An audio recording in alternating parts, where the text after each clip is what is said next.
मेरे प्यारे देशवासियों,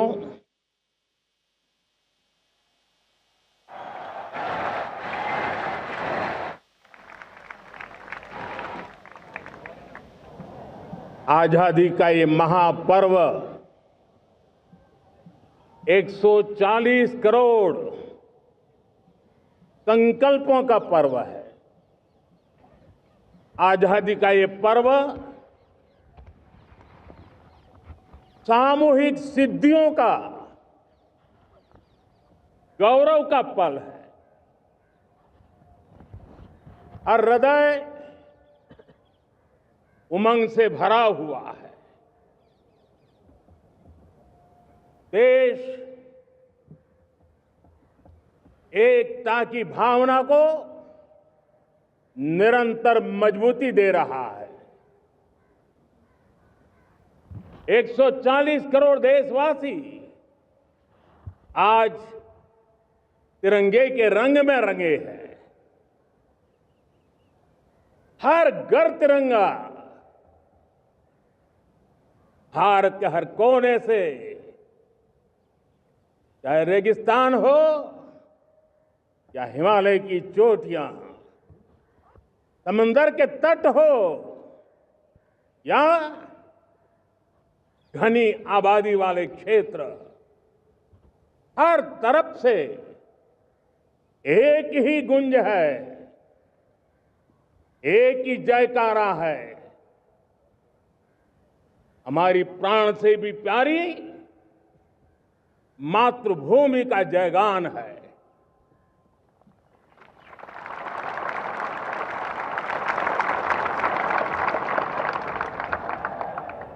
मेरे प्यारे देशवासियों,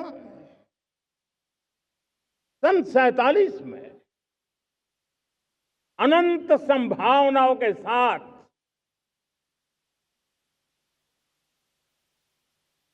कोटि कोटि भुजाओं के सामर्थ्य के साथ हमारा देश आजाद हुआ। देश की आकांक्षाएं उड़ानें भर रही थी, लेकिन चुनौतियां उससे भी कुछ ज्यादा थी। पूज्य बापू के सिद्धांतों पर चलते हुए संविधान सभा के सदस्यों ने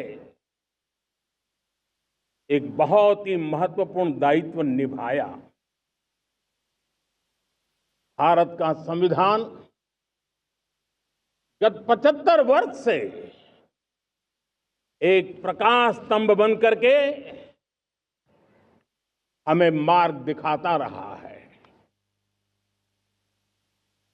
भारत के संविधान निर्माता अनेक विद महापुरुष डॉक्टर राजेंद्र प्रसाद, बाबा साहब आंबेडकर, पंडित नेहरू, सरदार वल्लभ भाई पटेल, डॉक्टर सर्वपल्ली राधाकृष्णन जी, इतना ही नहीं, हमारी नारी शक्ति का भी योगदान कम नहीं था। हंसा मेहता जी, दाक्षायणी, वेलायुधन जैसी विदुषियों ने भी भारत के संविधान को सशक्त करने में अपनी भूमिका निभाई थी।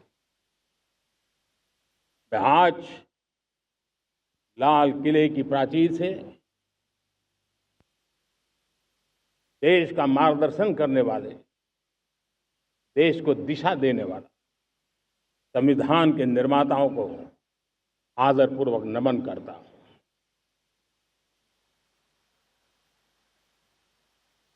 मेरे प्यारे देशवासियों, हम आज डॉक्टर श्यामा प्रसाद मुखर्जी की 125वीं जयंती भी मना रहे हैं। डॉक्टर श्यामा प्रसाद मुखर्जी भारत के संविधान के लिए बलिदान देने वाले देश के पहले महापुरुष थे। संविधान के लिए बलिदान,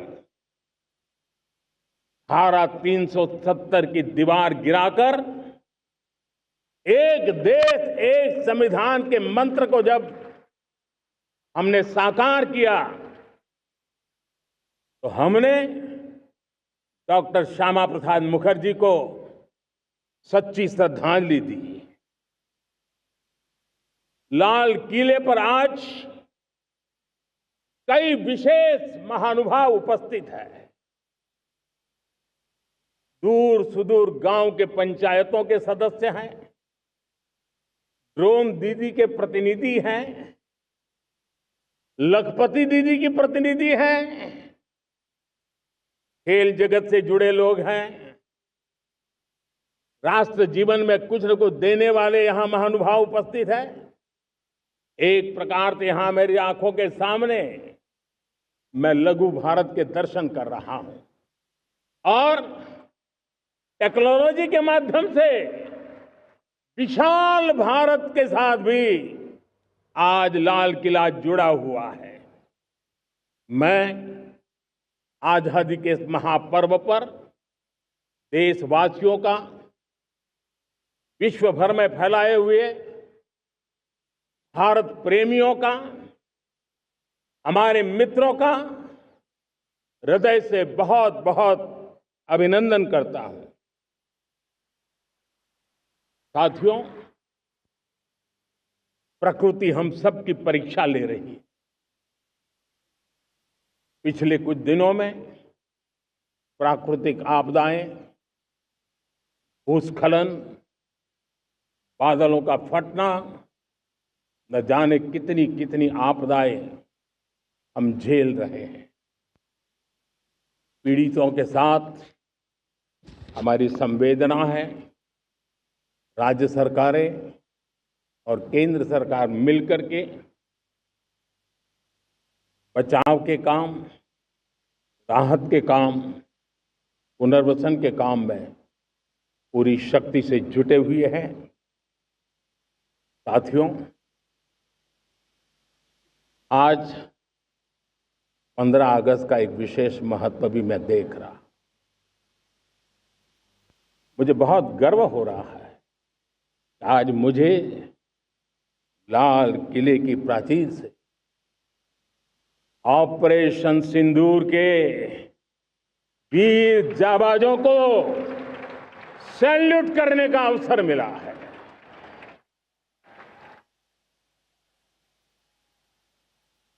हमारे वीर जाबाज सैनिकों ने दुश्मनों को उनकी कल्पना से परे सजा दी है।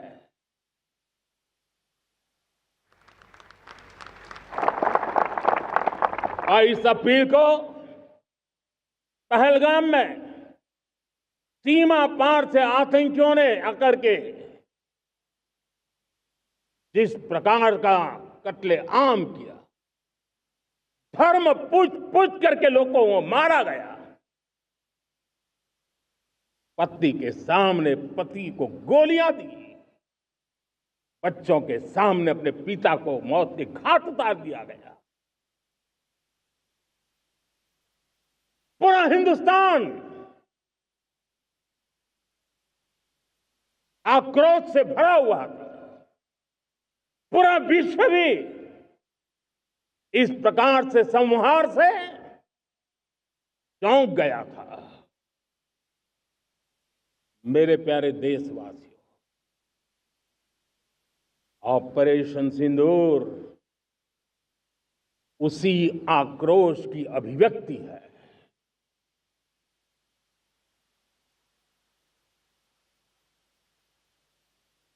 बाईस तारीख के बाद हमने हमारे सेना को खुली छूट दे दी। रणनीति वो तय करे, लक्ष्य वो तय करे, समय भी वो चुने और हमारी सेना ने वो करके दिखाया जो कई दशकों तक कभी हुआ नहीं था। सैकड़ों किलोमीटर दुश्मन की धरती पर घुस करके आतंकी हेडक्वार्टर्स को मिट्टी में मिला दिया, आतंकी इमारतों को खंडहर बना दिया।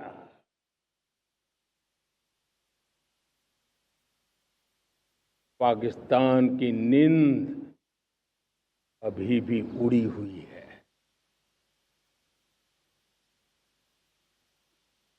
पाकिस्तान में हुई तबाही इतनी बड़ी है कि रोज नए नए खुलासे हो रहे हैं, नई नई जानकारियां आ रही हैं।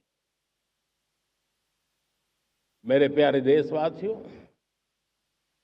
हमारा देश कई दशकों से आतंक को झेलता आया हुआ है।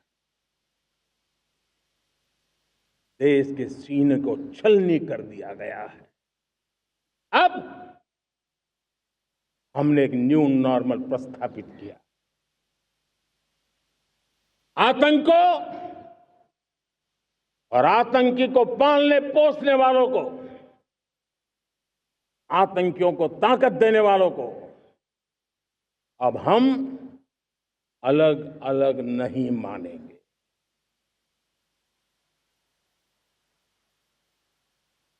वो मानवता के समान दुश्मन है, उनके बीच कोई फर्क नहीं है।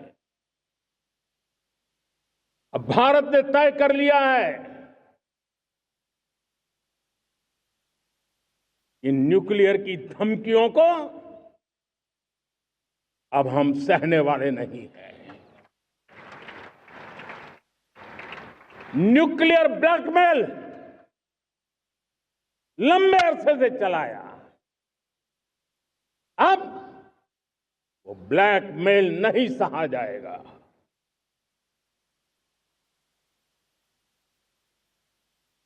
आगे भी अगर दुश्मनों ने ये कोशिश जारी रखी, हमारी सेना तय करेगी, सेना की शर्तों पर, सेना जो समय निर्धारित करे उस समय पर, सेना जो तौर तरीके तय करे उस तौर तरीके से, सेना जो लक्ष्य तय करे उस लक्ष्य को अब हम अमल में ला करके रहने वाले हैं। हम मुंह तोड़ जवाब देंगे। मेरे प्यारे देशवासियों, भारत ने तय कर लिया है, खून और पानी एक साथ नहीं बहेंगे।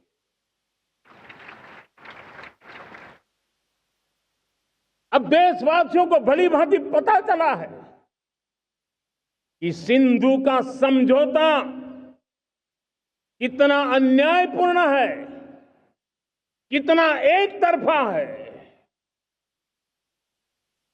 भारत से निकलती नदियों का पानी दुश्मनों के खेत को सींच रहा है और मेरे देश के किसान, मेरे देश की धरती पानी के बिना प्यासी है।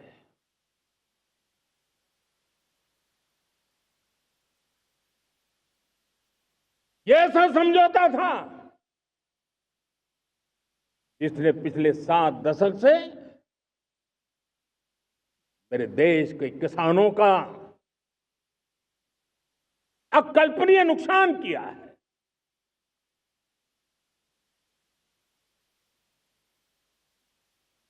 अब हिंदुस्तान के हक का जो पानी है उस पर अधिकार सिर्फ और सिर्फ हिंदुस्तान का है, हिंदुस्तान के किसानों का है। भारत कतई सिंधु समझौते को, उस स्वरूप को दशकों तक सहा है, उस स्वरूप को आगे नहीं सहा जाएगा। किसान हित में, राष्ट्र हित में ये समझौता हमें मंजूर नहीं है। मेरे प्यारे देशवासियों, आजादी के लिए असंख्य लोगों ने बलिदान दी,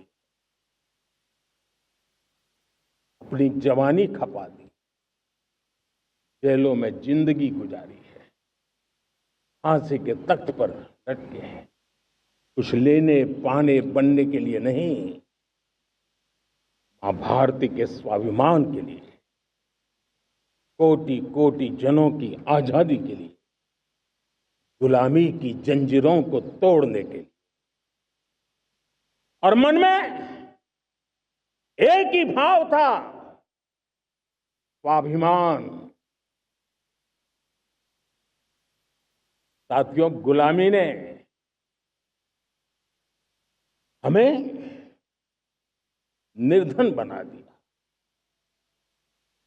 गुलामी ने हमें निर्भर भी बना दिया, औरों पर हमारी निर्भरता बढ़ती गई। हम सब जानते हैं, आजादी के बाद कोटि कोटि जनों के पेट भरना बड़ी चुनौती थी, लेकिन यही मेरे देश के किसान हैं जिन्होंने खून पसीना एक करके देश के अन्न के भंडार भर दिए।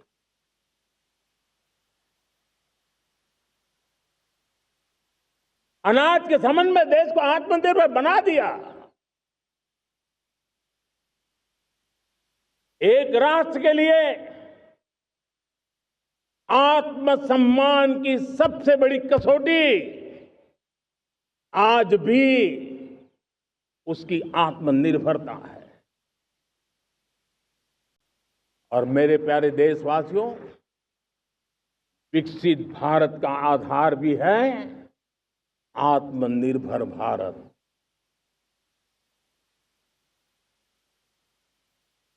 जो दूसरों पर ज्यादा निर्भर रहता है, उसकी आजादी पर उतना ही बड़ा प्रश्न चिन्ह लग जाता है। और दुर्भाग्य तो तब बन जाता है जब निर्भरता की आदत लग जाए, पता ही ना चले हम कब आत्मनिर्भरता छोड़ रहे हैं और कब किसी के निर्भर हो जाते हैं। ये आदत खतरे से खाली नहीं है और इसलिए प्रतिपल जागरूक रहना पड़ता है आत्मनिर्भर होने के लिए। और मेरे प्यारे देशवासियों, आत्मनिर्भरता का नाता सिर्फ आयात और निर्यात, रुपये, पैसे, पाउंड, डॉलर यहां तक सीमित नहीं है। इतना सीमित अर्थ उसका नहीं है। आत्मनिर्भरता का नाता हमारे सामर्थ्य से जुड़ा हुआ है। और जब आत्मनिर्भरता खत्म होने लगती है तो सामर्थ्य भी निरंतर क्षीण होता जाता है। और इसलिए हमारे सामर्थ्य को बचाए रखने, बनाए रखने और बढ़ाए रखने के लिए आत्मनिर्भर होना बहुत अनिवार्य है। साथियों, हमने ऑपरेशन सिंदूर में देखा है मेड इन इंडिया की कमाल क्या थी। दुश्मन को पता तक न चला कि कौन से शस्त्रास्त्र है, ये कौन सा सामर्थ्य है जो पलक भर में उनको नष्ट कर रहा है। सोचिए, अगर हम आत्मनिर्भर होते न होते तो क्या ऑपरेशन सिंदूर इतनी त्वरित गति से हम कर पाते? पता नहीं कौन सप्लाई देगा नहीं देगा, साजो सामान मिलेगा नहीं मिलेगा, इसी की चिंता बनी रहती। लेकिन हमें मेड इन इंडिया की शक्ति हमारे हाथ में थी, सेना के हाथ में थी। इसलिए बिना चिंता, बिना रुकावट, बिना हिचकिचाहट हमारी सेना अपना पराक्रम करती रही। और ये पिछले 10 साल से लगातार डिफेंस के क्षेत्र में आत्मनिर्भरता पर हम एक मिशन लेकर के चले हैं, उसके नतीजे आज नजर आ रहे हैं। साथियों, मैं एक और विषय पर आपका ध्यान आकर्षित करना चाहता हूं। ये बात से कोई इनकार नहीं कर सकता कि 21वीं सदी टेक्नोलॉजी ड्रिवन सेंचुरी है। और जब टेक्नोलॉजी ड्रिवन है और इतिहास की तरफ नजर करें तो पता है, इतिहास गवाह है, जिन जिन देशों ने टेक्नोलॉजी में महारत हासिल की, वो देश विकास की ऊंचाइयों को पार कर गए, शिखर पर पहुंच गए। आर्थिक शक्ति नए पैमाने पर पहुंचती गई। हम जब टेक्नोलॉजी के अलग अलग आयामों की बात करते हैं तो मैं आपका ध्यान आकर्षित करता हूं सेमीकंडक्टर्स पे। उदाहरण के तौर पे बताता हूं, मैं यहां लाल किले से किसी सरकार की आलोचना करने के लिए खड़ा नहीं हुआ और नहीं मैं करना चाहता, लेकिन देश की युवा पीढ़ी को जानकारी होना भी उतना जरूरी है। हमारे देश में 50-60 साल पहले सेमीकंडक्टर को लेकर के फाइलें शुरू हुई। 50-60 साल पहले फैक्ट्री का विचार चालू हुआ। आप मेरे नौजवानों जानकर के हैरान हो जाएंगे, आज सेमीकंडक्टर जो पूरी दुनिया की एक ताकत बन गया है, 50-60 साल पहले वो विचार, वो फाइलें अटक गई, लटक गई, अटक गई। सेमीकंडक्टर के विचार की ही भ्रूण हत्या हो गई। 50-60 साल गवा दिए। हमारे बाद कई देश सेमीकंडक्टर में आज महारत हासिल करके दुनिया में अपनी ताकत को प्रस्थापित कर रहे हैं। साथियों, आज हमने उस बोझ से मुक्त होकर के मिशन मोड में सेमीकंडक्टर के काम को आगे बढ़ा है। 6 अलग अलग सेमीकंडक्टर के यूनिट्स जमीन पर उतर रहे हैं। 4 नए यूनिट्स को हमने ऑलरेडी हरी झंडी दिखा दी है, ग्रीन सिग्नल दे दिया है। और देशवासियों और मेरे खास करके नौजवानों और विश्व भर में भारत की टेक्नोलॉजी की ताकत को समझने वाले लोगों को भी कहना चाहूंगा, इसी वर्ष के अंत तक मेड इन इंडिया भारत की बनी हुई, भारत में बनी हुई, भारत के लोगों द्वारा बनी हुई मेड इन इंडिया चिप्स बाजार में आ जाएगी।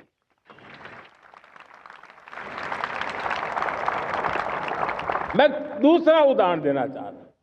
अब ऊर्जा के क्षेत्र में हम सब जानते हैं कि हम एनर्जी के लिए बहुत सारे देशों पर डिपेंडेंट है। पेट्रोल हो, डीजल हो, गैस हो, लाखों करोड़ रुपए हमें खर्च करके लाना पड़ता है। हमें इस संकट से देश को आत्मनिर्भर बनाना, ऊर्जा में आत्मनिर्भर बनाना बहुत जरूरी है। हमने बीड़ा उठाया और आज 11 वर्ष में सोलर एनर्जी 30 गुना बढ़ चुकी है। हम नए नए डैम बना रहे हैं ताकि हाइड्रो का विस्तार हो और हमें क्लीन एनर्जी की उपलब्ध हो। भारत मिशन ग्रीन हाइड्रोजन लेकर के आज हजारों करोड़ रुपए इन्वेस्ट कर रहा है। भविष्य की ऊर्जा को ध्यान में रख करके, ऊर्जा के क्षेत्रों को ध्यान में रख करके भारत न्यूक्लियर एनर्जी पर भी बहुत बड़े इनिशिएटिव ले रहा है। न्यूक्लियर एनर्जी में 10 नए न्यूक्लियर रिएक्टर तेजी से काम कर रहे हैं। 2047 तक, जो कि हमने विकसित भारत का लक्ष्य तय किया है, जब देश की आजादी के 100 साल होंगे, हम परमाणु ऊर्जा क्षमता 10 गुना से भी अधिक बढ़ाने का संकल्प लेकर के आगे बढ़ रहे हैं। मेरे प्यारे देशवासियों, रिफॉर्म एक निरंतर प्रक्रिया है। समयानुकूल परिस्थिति के अनुसार रिफॉर्म करते जाना होता है। हम न्यूक्लियर एनर्जी के क्षेत्र में बहुत बड़े रिफॉर्म लेकर के आए। अब हमने प्राइवेट सेक्टर के लिए भी परमाणु ऊर्जा को उसके द्वार खोल दिए हैं। हम शक्ति को जोड़ना चाहते। मेरे प्यारे देशवासियों, दुनिया जब आज ग्लोबल वार्मिंग को लिए चिंता करती है, तब मैं विश्व को भी बताना चाहता हूं कि भारत ने तय किया था कि हम 2030 तक क्लीन एनर्जी भारत में 50% पहुंचा देंगे। ये लक्ष्य हमारा 2030 तक था। मेरे देशवासियों का सामर्थ्य देखिए, मेरे देशवासियों की संकल्प शक्ति देखिए, मेरे देशवासियों को विकसित भारत बनाने का संकल्प को पूर्ण करने के लिए उनकी दौड़ देखिए। हमने जो लक्ष्य 2030 में तय किया था, वो 50% क्लीन एनर्जी का लक्ष्य 2025 में हमने कर लिया। 5 साल पहले हमने अचीव कर लिया, क्योंकि विश्व के प्रति भी हम उतने ही संवेदनशील हैं, प्रकृति के प्रति भी उतने ही हम जिम्मेवार लोग हैं। मेरे प्यारे देशवासियों, बजट का बहुत बड़ा हिस्सा ये पेट्रोल, डीजल, गैस, इन सबको लाने के लिए खर्च होता था। लाखों करोड़ रुपए चले जाते थे। अगर हम ऊर्जा में डिपेंडेंट न होते, वो धन मेरे देश के नौजवानों के भविष्य के लिए काम आता। वो धन मेरे देश के गरीबों को गरीबी के खिलाफ लड़ाई लड़ने में काम आता। वो धन मेरे देश के किसानों के कल्याण में काम आता। वो धन मेरे देश के गांव की परिस्थिति को पलटने के लिए काम आता। लेकिन हमें विदेशों को देना पड़ रहा है। अब हम आत्मनिर्भर बनने की दिशा में काम कर रहे हैं। देश को विकसित बनाने के लिए हम अब समुद्र मंथन की तरफ भी जा रहे हैं। हमारे समुद्र के मंथन को आगे बढ़ाते हुए हम समुद्र के भीतर के तेल के भंडार, गैस के भंडार, उसको खोजने की दिशा में एक मिशन मोड में काम करना चाहते हैं। और इसलिए भारत ने national deep water exploration mission शुरू करने जा रहा है। ये ऊर्जा इंडिपेंडेंट बनने के लिए ये हमारी महत्वपूर्ण घोषणा है। मेरे प्यारे देशवासियों, आज पूरा विश्व क्रिटिकल मिनरल को लेकर के बहुत ही सतर्क हो गया है। उसके सामर्थ्य को लोग भली भांति समझने लगे हैं। कल तक जिस तरफ ज्यादा ध्यान नहीं था, वो आज सेंटर स्टेज पे है। हमारे लिए भी क्रिटिकल मिनरल्स में आत्मनिर्भरता बहुत अनिवार्य है। एनर्जी का सेक्टर हो, इंडस्ट्री का सेक्टर हो, रक्षा क्षेत्र हो, टेक्नोलॉजी के हर क्षेत्र हो, आज क्रिटिकल मिनरल्स की टेक्नोलॉजी के अंदर बहुत अहम भूमिका है। और इसलिए नेशनल क्रिटिकल मिशन हमने लॉन्च किया है। 1200 से अधिक स्थानों पर खोज का अभियान चल रहा है और हम क्रिटिकल मिनरल में भी आत्मनिर्भर बनने की दिशा में आगे बढ़ रहे हैं। मेरे प्यारे देशवासियों, स्पेस सेक्टर का कमाल तो हर देशवासी देख रहा, गर्व से भर जा रहा। और हमारे group captain Shubhanshu Shukla space station से लौट चुके हैं और आने वाले कुछ दिनों में वो भारत भी आ रहे हैं। हम स्पेस में भी अपने दम पर आत्मनिर्भर भारत गगनयान की तैयारी कर रहे हैं। हम अपने बलबूते पर हमारा अपना स्पेस स्टेशन बनाने की दिशा में हम काम कर रहे हैं। और पिछले दिनों स्पेस में जो रिफॉर्म किए गए, मुझे बहुत गर्व हो रहा है। मेरे देश के 300 से ज्यादा स्टार्टअप्स आप सिर्फ और सिर्फ स्पेस सेक्टर में काम कर रहे हैं और उन 300 स्टार्टअप में हजारों नौजवान पूरे सामर्थ्य के साथ जुटे हैं। ये है मेरे देश के नौजवानों की ताकत और ये है हमारे देश के नौजवानों के प्रति विश्वास। मेरे प्यारे देशवासियों, 140 करोड़ भारतवासी 2047 में जब आजादी के 100 साल होंगे, विकसित भारत के संकल्प को परिपूर्ण करने के लिए पूरी ताकत से जुटे हैं। इस संकल्प की पूर्ति के लिए भारत आज हर सेक्टर में आधुनिक इकोसिस्टम तैयार कर रहा है और आधुनिक इकोसिस्टम हर क्षेत्र में हमारे देश को आत्मनिर्भर बनाएगा।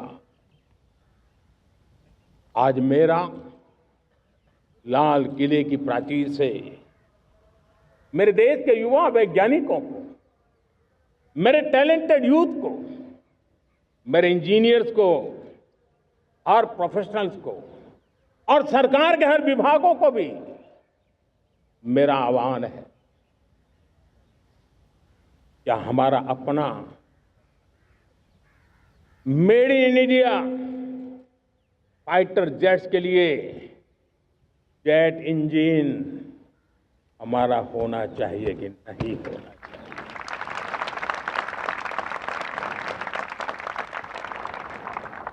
हम फार्मा ऑफ द वर्ल्ड माने जाते हैं। वैक्सीन में हम नए नए विक्रम स्थापित करते हैं, लेकिन क्या समय की मांग नहीं है? हम रिसर्च और डेवलपमेंट में और ताकत लगाएं, हमारे अपने पेटेंट हो, हमारी अपनी बनाई हुई मानव जात के कल्याण की सस्ते से सस्ती और सबसे कारगर नई नई दवाइयों की शोध हो, हर संकट में साइड इफेक्ट के बिना मानव जात के कल्याण में काम आए। बायो 3 पॉलिसी भारत सरकार ने बनाई है। मैं देश के नौजवानों को कहता हूं, आइए बायो 3 पॉलिसी का अध्ययन करके अब कदम उठाइए। देश का भाग्य बदलना है, आपका सहयोग चाहिए। मेरे प्यारे देशवासियों, आज आईटी का युग है, डेटा की ताकत है। क्या समय की मांग नहीं है? ऑपरेटिंग सिस्टम से लेकर के साइबर सुरक्षा तक, डीप टेक से लेकर के आर्टिफिशियल इंटेलिजेंस तक, सारी चीजें हमारी अपनी हो, इस पर हमारे ही लोगों का सामर्थ्य जुटा हुआ हो, उनकी सामर्थ्य शक्ति का विश्व को परिचय कराएं। साथियों, आज दुनिया में सोशल मीडिया कहो, बाकी प्लेटफॉर्म कहो, दुनिया के प्लेटफॉर्म पर हम काम कर रहे हैं। दुनिया ने हमने दिखा दिया है, यूपीआई का हमारा प्लेटफॉर्म आज दुनिया को अजोबा कर रहा है। हमारे में सामर्थ्य है। रियल टाइम ट्रांजैक्शन में 50% अकेला भारत यूपीआई के माध्यम से करता है। इसका मतलब की ताकत है। क्रिएटिव वर्ल्ड हो, सोशल मीडिया हो, ये जितने भी प्लेटफॉर्म्स हैं, मेरे देश के नौजवानों में चुनौती करता हूं आपको, आइए हमारे अपने प्लेटफॉर्म क्यों ना हो, हम क्यों दूसरों पर निर्भर रहे, क्यों भारत का धन बाहर जाए। और मुझे आपके सामर्थ्य पर भरोसा है। मेरे प्यारे देशवासी, जैसे ऊर्जा के क्षेत्र में हम डिपेंडेंट हैं, वैसा ही देश का दुर्भाग्य है कि फर्टिलाइजर, उसमें भी हमें दुनिया पर निर्भर रहना पड़ता है।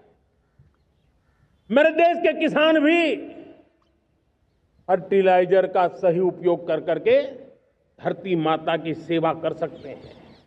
अनाप शनाप उपयोग से भी धरती मां को बहुत नुकसान पहुंचा रहे हैं। लेकिन साथ साथ मैं देश के नौजवानों को कहना चाहता हूं, देश के उद्योग जगत को कहना चाहता हूं, देश के प्राइवेट सेक्टर को कहना चाहता हूं, आइए हम फर्टिलाइजर के भंडार भर दें, हम नए नए तौर तरीके खोजें और भारत की आवश्यकता के अनुसार हम अपना फर्टिलाइजर तैयार करें। हम औरों पर निर्भर न रहे। साथियों, आने वाला युग ईवी का है। अब ईवी बैटरी क्या हम नहीं बनाएंगे? हम निर्भर रहेंगे? सोलर पैनल की बात हो, इलेक्ट्रिक व्हीकल्स के लिए जिन जिन चीजों की आवश्यकताएं हैं, वो हमारी अपनी होनी चाहिए। साथियों, मैं ये इसलिए कहने की हिम्मत करता हूं, क्यों? क्योंकि मुझे देश के नौजवानों के सामर्थ्य पर भरोसा है। और भरोसा सिर्फ वो मेरे देश के नौजवान है इतने मात्र से नहीं है। कोविड के समय हम बहुत सारी चीजों पर निर्भर थे। तो मेरे देश के नौजवानों को कहा गया कि वैक्सीन हमारी अपनी चाहिए, देश ने करके दिखाया। कोविन प्लेटफॉर्म हमारा अपना होना चाहिए, देश ने करके दिखाया। करोड़ों करोड़ों लोगों की जिंदगी बचाने का काम हमने किया है। वही स्पिरिट, वही जज्बा हमें जीवन के हर क्षेत्र में आत्मनिर्भर बनने के लिए अपना सब कुछ देना है। अपना जो बेस्ट है वो हमें दे करके रहना है। साथियों, पिछले 11 साल में एंटरप्रेन्योरशिप, उद्यमशीलता को बहुत बड़ी ताकत मिली। आज लाखों स्टार्टअप्स टियर 2, टियर 3 सिटी में देश की अर्थशक्ति को, देश के इनोवेशन को ताकत दे रहे हैं। उसी प्रकार से मुद्रा योजना से हमारे देश के करोड़ों नौजवान, उसमें भी हमारी बेटियां, करोड़ों करोड़ों लोग मुद्रा से लोन लेकर के अपना खुद का कारोबार कर रहे हैं। खुद तो अपने पैरों पर खड़े हुए हैं, लेकिन औरों को भी पैरों पर खड़े रहने की ताकत देते हैं। वे भी एक प्रकार से हर व्यक्ति को आत्मनिर्भर बनाने का अवसर दे रही है। मेरे साथियों, विमेन सेल्फ हेल्प ग्रुप किसी का ध्यान नहीं था। पिछले 10 साल में विमेन सेल्फ हेल्प ग्रुप ने कमाल करके दिखाया। आज उनके प्रोडक्ट दुनिया के बाजार में जाने लगे हैं। लाखों करोड़ों का कारोबार हमारे विमेन सेल्फ हेल्प ग्रुप करते हैं। मैंने एक बार मन की बात में खिलौने की बात कही थी। हम करोड़ों करोड़ रुपए के खिलौने विदेश से लाते थे। मैंने ऐसे ही मन की बात में कहा, करे मेरे देश के नौजवानों, ऐसा भी करें इन्हें क्या, किलो भी बाहर जाएंगे। और आज मैं गर्व से कहता हूं कि मेरा देश खिलौने एक्सपोर्ट करने लग गया है। यानी देश के सामर्थ्य को हर प्रकार के अवसर मिले, हर रुकावटों से मुक्ति मिले, उसको सर्वाधिक करने के लिए प्रेरित किया जाए। देश कर सकता है। मैं देश के युवाओं से कहता हूं, आइए आप इनोवेटिव आइडियाज लेकर के, आपके आइडियाज को मरने मत देना दोस्तों। आज का आपका आइडिया हो सकता है आने वाली पीढ़ी का भविष्य बना सकता है। मैं आपके साथ खड़ा हूं, मैं आपके लिए काम करने के लिए तैयार हूं, आपका साथी बन के काम करने तैयार हूं। आप आइए, हिम्मत जुटाइए, इनिशिएटिव लीजिए।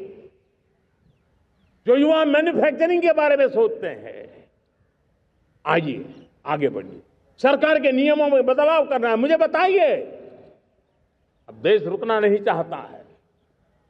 2047 दूर नहीं है, एक एक पल की कीमत है और हम एक भी पल गंवाना नहीं चाहते दोस्तों।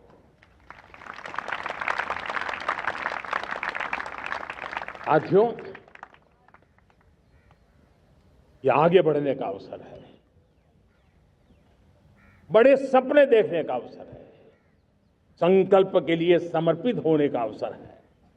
जब सरकार आपके साथ है और मैं स्वयं आपके साथ हूं, तब हम नया इतिहास बना सकते हैं।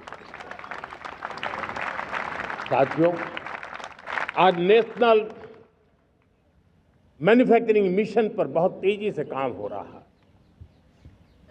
हमारे एमएसएमईज, उसका लोहा दुनिया मानती है। ये दुनिया में बड़ी बड़ी चीजें बनती है ना, कुछ न कुछ तो औजार हमारे देश के एमएसएमईज के द्वारा जाते हैं, बड़े गर्व के साथ जाते हैं। लेकिन हम कॉम्प्रिहेंसिव इंटीग्रेटेड विकास की राह पर जाना चाहते हैं और इसलिए उनकी शक्ति बढ़े। और उसमें भी मैंने पहले एक बार लाल किले से कहा था, जीरो डिफेक्ट जीरो इफेक्ट। आज कहना चाहता हूं कि हमें विश्व बाजार में अपने सामर्थ्य का लोहा मनवाना है, तो हमें क्वालिटी में निरंतर नई ऊंचाइयों को पार करना। दुनिया क्वालिटी को स्वीकार करती है, हमारी गुणवत्ता सबसे ज्यादा हो और सरकार के भी प्रयास हो, रॉ मटेरियल की भी उपलब्धि हो, हमारी प्रोडक्शन की कॉस्ट कैसे कम हो, हम उसमें दम रह रहे। और साथियों, हम सभी जो उत्पादन के क्षेत्र में लगे हैं, उन सब का मंत्र होना चाहिए, दाम कम लेकिन दम ज्यादा। हमारी हर प्रोडक्ट का दम ज्यादा हो लेकिन दाम कम हो। इस भाव को लेकर के हमें आगे बढ़ना है। मेरे प्यारे देशवासियों, आजादी के लिए अनगिनत लोगों ने बलिदान दिए हैं। मैंने पहले भी कहा, जवानी खपा दी, फांसी पे लटक गए। क्यों? स्वतंत्र भारत के लिए। 75-100 साल पहले का वो कालखंड याद कीजिए। पूरा देश स्वतंत्र भारत के मंत्र को लेकर के जीता था। आज समय की मांग है, स्वतंत्र भारत का मंत्र लेकर के जीने वालों ने हमें स्वतंत्र भारत दिया। आज 140 करोड़ देशवासियों का एक ही मंत्र होना चाहिए, समृद्ध भारत। अगर कोटि कोटि लोगों के बलिदान से स्वतंत्र भारत हो सकता है, तो कोटि कोटि लोगों के संकल्प से, पुरुषार्थ से, आत्मनिर्भर बनने से वोकल फॉर लोकल की बात करने से, स्वदेशी का मंत्र को जापने से समृद्ध भारत भी बन सकता है। वो पीढ़ी स्वतंत्र भारत के लिए खप गई थी, ये पीढ़ी समृद्ध भारत के लिए नए कदम उठाए, यही समय की मांग है। और इसलिए मैं आज बार बार आग्रह करता हूं और मैं देश के सभी इन्फ्लुएंसर्स को कहना चाहता हूं, इस मंत्र को आगे बढ़ाने में मेरी मदद कीजिए। मैं सभी राजनीतिक दलों को, राजनेताओं को सबसे कहता हूं कि आइए, ये किसी राजनीतिक दल का एजेंडा नहीं है, भारत हम सबका है। हम मिलकर के वोकल फॉर लोकल उस मंत्र को हर नागरिक के जीवन का मंत्र बनाएं। भारत में बनी हुई, भारत के नागरिकों के पसीने से बनी हुई वो चीजें जिसमें भारत की मिट्टी की महक हो और जो भारत के आत्मनिर्भर के संकल्प को ताकत देता हो, हम उसी को खरीदेंगे, हम उसी का उपयोग करेंगे। हम उस दिशा में आगे आए, यह हमारा सामूहिक संकल्प हो। देखते ही देखते हम दुनिया बदल देंगे दोस्तों।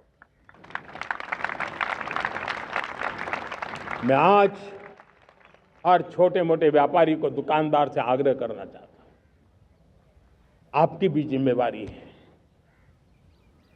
हम छोटे थे, हमने कभी बाजार में देखा नहीं था कि शुद्ध घी की दुकान, ऐसे ही लिखा जाता था घी की दुकान, लेकिन समय रहते लोग लिखने लगे शुद्ध घी की दुकान। मैं चाहता हूं देश में ऐसे व्यापारी आगे आए, ऐसे दुकानदार आए कि हाँ स्वदेशी माल बिकता है, वो बोर्ड लगा रहे। हम स्वदेशी का गर्व करने लगे। हम स्वदेशी मजबूरी में नहीं, मजबूती के साथ उपयोग करेंगे, मजबूती के लिए उपयोग करेंगे और जरूरत पड़ी तो औरों को मजबूर करने के लिए उपयोग करेंगे। ये हमारी ताकत होनी चाहिए, ये हमारा मंत्र होना चाहिए। मेरे प्यारे देशवासियों,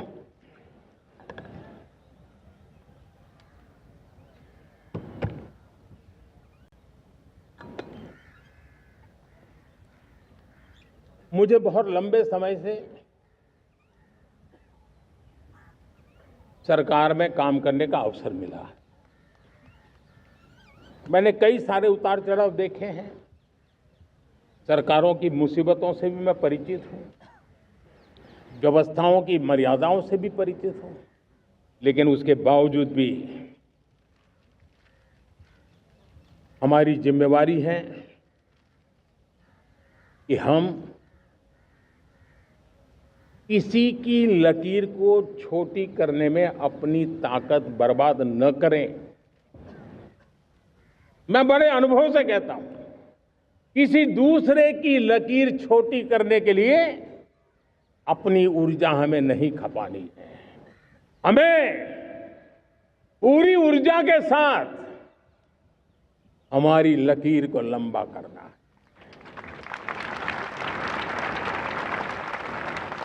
हम अगर अपनी लकीर लंबी करते हैं तो दुनिया भी हमारा लोहा मानेगी। आज जब वैश्विक परिस्थितियों में आर्थिक स्वार्थ दिनों दिन बढ़ रहा है, तब समय की मांग है कि हम उन संकटों के रोते बैठने की जरूरत नहीं है, हिम्मत के साथ हम अपनी लकीर को लंबी करें। और मैं 25 साल के शासन के अनुभव से कह सकता हूं, अगर ये रास्ता हमने चुन लिया, हर किसी ने चुन लिया, तो फिर कोई स्वार्थ हमें अपनी चंगुल में नहीं फंसा सकता है।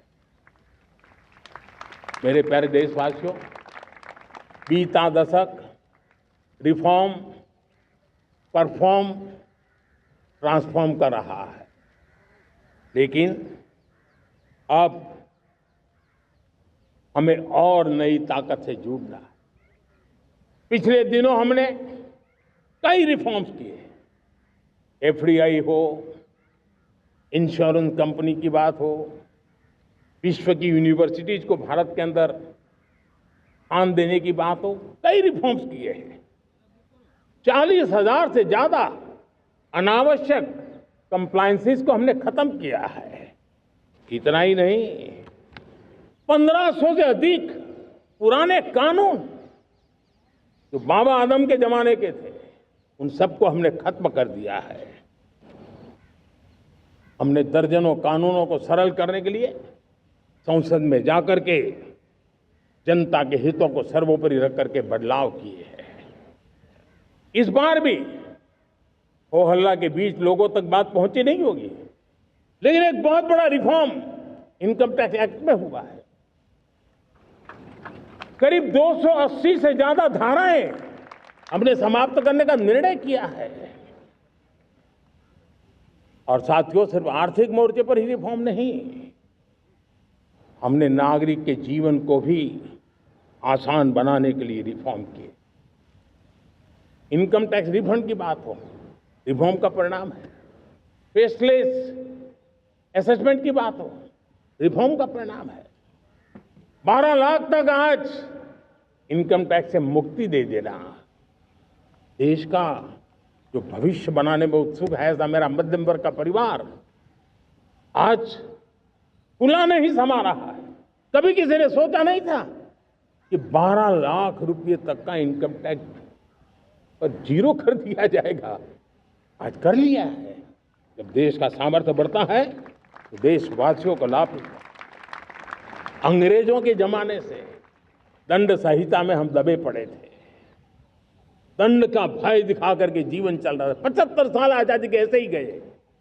हमने दंड संहिता को खत्म कर दिया, न्याय संहिता को ले आए हैं। न्याय संहिता में भारत के नागरिक के प्रति विश्वास का भाव है। भारत के नागरिक के अंदर अपनेपन का भाव है, संवेदनशीलताओं से भरा हुआ है। हमने रिफॉर्म की यात्रा को तेज करने के लिए बीड़ा उठाया। हम बहुत तेजी से आगे बढ़ना चाहते हैं। मैं चाहता हूं देशवासियों, देश के लिए कर रहा हूं, मैं मेरे लिए नहीं कर रहा हूं, किसी का बुरा करने के लिए नहीं कर रहा हूं। मेरे राजनीतिक दल, मेरे प्रतिस्पर्धी साथी भी देश की इस उज्जवल भविष्य के लिए आगे आए, हमारा साथ दें।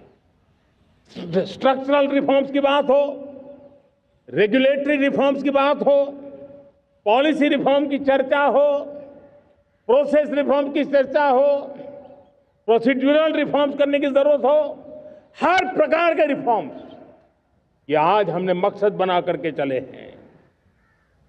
और मेरे प्यारे देशवासियों, नेक्स्ट जनरेशन रिफॉर्म्स के लिए हमें एक टास्क फोर्स गठित करने का निर्णय किया है।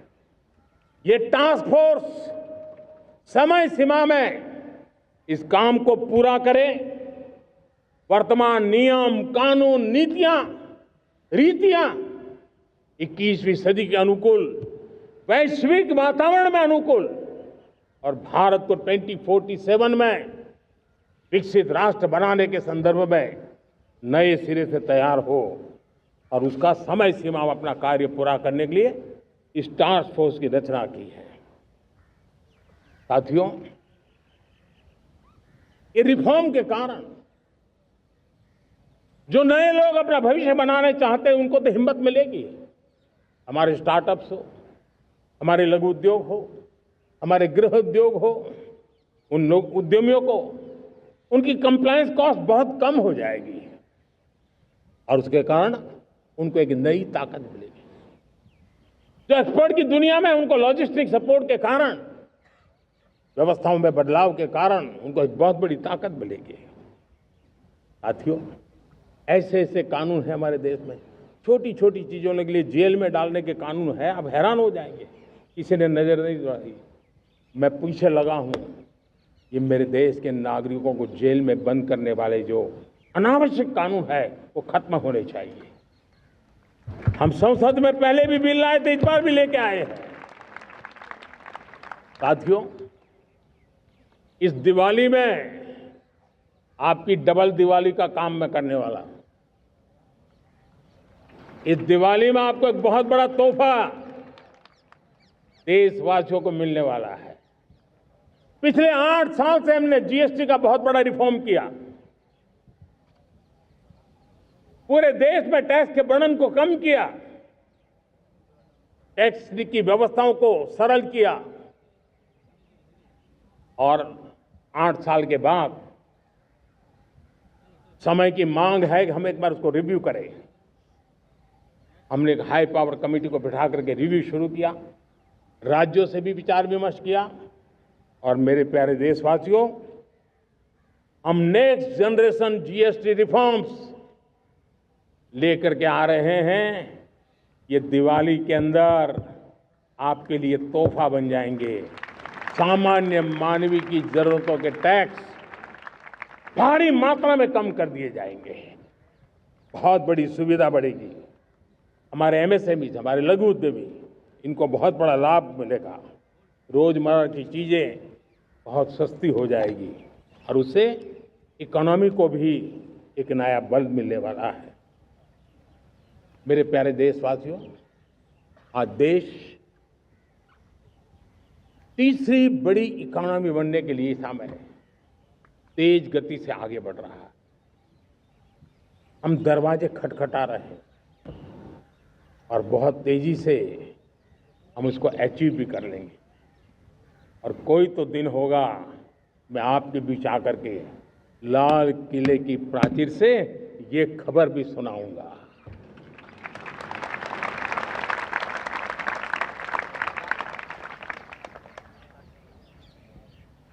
आज भारत की अर्थव्यवस्था और आर्थिक स्थिति को लेकर पूरी दुनिया आश्वस्त है। इतनी अस्थिरता के बीच आशा की किरण बना हुआ है भारत का फाइनेंशियल डिसिप्लिन, भारत की फाइनेंस की ऊर्जा। संकट के घेरे में जब अर्थव्यवस्था पड़ी हुई है, तब भारत ही उसे बाहर निकलेगा, ये भरोसा दुनिया में पनपा है। आज इन्फ्लेशन कंट्रोल में है, फॉरेन एक्सचेंज रिजर्व हमारे बहुत मजबूत है, हमारे मैक्रो इकोनॉमिक इंडिकेटर्स बहुत मजबूत है। ग्लोबल रेटिंग एजेंसी भी लगातार भारत की सराहना करती हैं, भारत की अर्थव्यवस्था पर ज़्यादा से ज़्यादा विश्वास व्यक्त कर रही है। ये बढ़ती हुई अर्थव्यवस्था का लाभ मेरे देश के गरीबों को मिले, मेरे देश के किसानों को मिले, मेरे देश की नारी शक्ति को मिले, मेरे देश के मध्यम वर्ग को मिले, मेरे देश की विकास धारा को ताकत देने वाला बने। उस दिशा में हम नए नए प्रयास करें।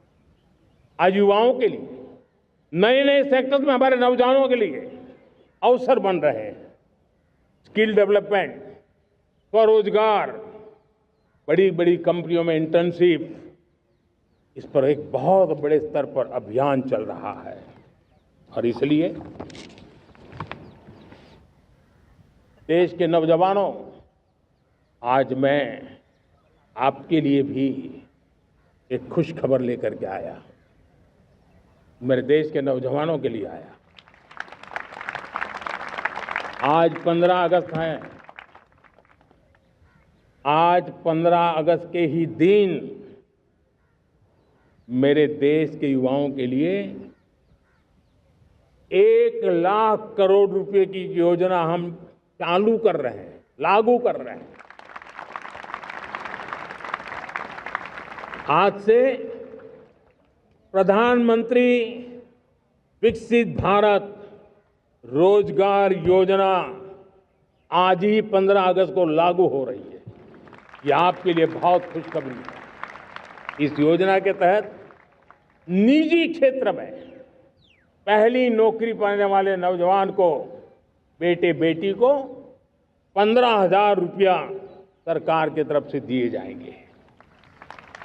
कंपनियों को भी नए रोजगार देने के अवसर जो भी ज्यादा जुटाएगा, उनको भी प्रोत्साहन राशि दी जाएगी। प्रधानमंत्री विकसित भारत रोजगार योजना करीब करीब 3.5 करोड़ नौजवानों को रोजगार के नए अवसर बनाएगी। मैं सभी नौजवानों को इसके लिए बहुत बहुत बधाई देता हूं। मेरे प्यारे देशवासियों, आज भारत में नारी शक्ति का लोहा हर कोई मानने लगा। बढ़ती इकोनॉमी की लाभार्थी हमारी नारी है, लेकिन बढ़ती इकोनॉमी को गति देने में भी हमारी नारी का बहुत बड़ा योगदान भी, हमारी मातृशक्ति का योगदान है, हमारी स्त्री शक्ति का योगदान है। स्टार्टअप से लेकर स्पेस सेक्टर तक हमारी बेटियां छाई हुई हैं, खेल के मैदान में छाई हुई हैं, फौज में चमक रही है। आज गर्व के साथ नारी कंधे से कंधा मिला करके देश की विकास यात्रा में भागीदार हो रही। देश गर्व से भर गया जब एनडीए की विमेन कैडेट्स उनका पहला पास आउट हुआ था। पूरा देश गर्व से भर गया था। सारे टीवी चैनल उसी के पीछे लगे हुए थे। कितने बड़े गौरव की पल थी। Self help group, 10 crore self help group की बहनें क्या कमाल कर रही है। नमो ड्रोन दीदी नारी शक्ति की एक नई पहचान बनी। गांव में मुझे एक बहन मिली, वो कहती मुझे अब तो गांव वाले पायलट कह करके बुलाते हैं। बड़े गर्व से कह रही, ज्यादा पढ़ी लिखी नहीं थी, लेकिन उसका रतबा पैदा हुआ है। साथियों, हमने 3 करोड़ महिलाओं को लखपति दीदी बनाने का संकल्प लिया था। 3 करोड़। और मुझे आज संतोष है कि हम तेज गति से काम कर रहे हैं। समय से पहले 3 करोड़ का लक्ष्य पार कर लेंगे। और आज मैं खुशी से देश को बताना चाहता हूं कि मेरे नारी शक्ति का सामर्थ्य देखिए। देखते ही देखते 2 करोड़ महिलाएं लखपति दीदी बन चुकी है। आज कुछ लखपति दीदी हमारे सामने बैठी है। ये है मेरे सामर्थ्य। और मेरा विश्वास है दोस्तों, भारत की विकास यात्रा में उनकी भागीदारी बढ़ने वाली। मेरे प्यारे देशवासियों, मेरे देश के किसानों का भारत की अर्थव्यवस्था में बहुत बड़ा योगदान है। भारत के किसानों की मेहनत रंग ला रही है। पिछले साल अनाज के उत्पादन में मेरे देश के किसानों ने के पुराने सारे विक्रम तोड़ दिए। ये सामर्थ्य है मेरे देश का। उतनी ही जमीन, लेकिन व्यवस्थाएं बदली, पानी पहुंचने लगा, अच्छे सीड्स मिलने लगे, किसानों को अच्छी सुविधाएं मिलने लगी, तो वो अपना सामर्थ्य देश के लिए बढ़ा रहा है। आज भारत दूध, दाल, जूट जैसे उत्पादन में नंबर 1 है दुनिया में। आज दुनिया का दूसरा सबसे बड़ा फिश प्रोड्यूसर। मेरे मछुआरा भाई बहनों की ताकत देखिए। फिश प्रोड्यूशन में दुनिया में हम दूसरे नंबर पर पहुंच चुके हैं। आज भारत चावल, गेहूं, फल और सब्जी के उत्पादन में भी दुनिया में दूसरे नंबर पर पहुंच चुका है। साथियों, आपको खुशी होगी, मेरे देश के किसान जो पैदावार देते हैं, आज वो उत्पादन दुनिया के बाजार में पहुंच रहा है। 4 लाख करोड़ रुपया एग्रो प्रोडक्ट का एक्सपोर्ट हुआ है। ये मेरे देश के किसानों ने हमें ताकत दिखाई है। हम छोटे किसान हो, पशुपालक हो, मछुआरे हो, देश के विकास की अनेक योजनाओं का लाभ आज हम उन तक पहुंचा रहे हैं।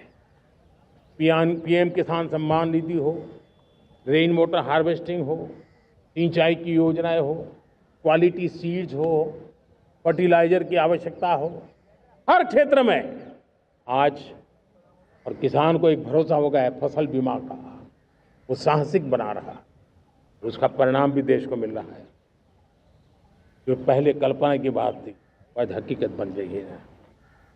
देशवासियों, हमारे देश के पशुधन को बचाने के हमें कोविड की वैक्सीन मुफ्त में मिली, वो तो याद है, लेकिन हम पशुधन के लिए भी अब तक 125 डोज मुफ्त में पशुओं को लगा चुके हैं। फूट एंड माउथ डिसीज से मुक्ति पाने के लिए, जो हमारा यहाँ उत्तर भारत में उसे खुरपका मुंहपका बीमारी कहते हैं, उसे बचाने के लिए 125 करोड़ डोज हम लगा चुके हैं और मुफ्त में लगा चुके हैं। हम खेती के मामले में देश के वो जिले जहां के किसान औरों से पीछे रह गए, किसी न किसी कारण से 100 जिले ऐसे हैं जहां अपेक्षाकृत कम खेती है, और इसलिए हमने 100 जिले आइडेंटिफाई किए हैं पूरे देश में से, और वहां के किसानों को एम्पावर करना, किसानों को शक्ति देना, किसानों को मदद करने का एक अभियान चलाया है। और इसके लिए पीएम धन धान्य कृषि योजना का आरंभ किया है। पीएम धन धान्य कृषि योजना वो देश के 100 जिले जहां थोड़ी सी भी मदद कर देंगे तो वहां का किसान भी भारत के अन्य किसानों की बराबरी कर देगा। मेरे प्यारे देशवासियों, भारत के किसान, भारत के पशुपालक, भारत के मछुआरे, ये हमारी सबसे बड़ी प्राथमिकता है। भारत के किसान, भारत के मछुआरे, भारत के पशुपालक, उनसे जुड़ी किसी भी अहितकारी नीति के आगे मोदी दीवार बन के खड़ा है।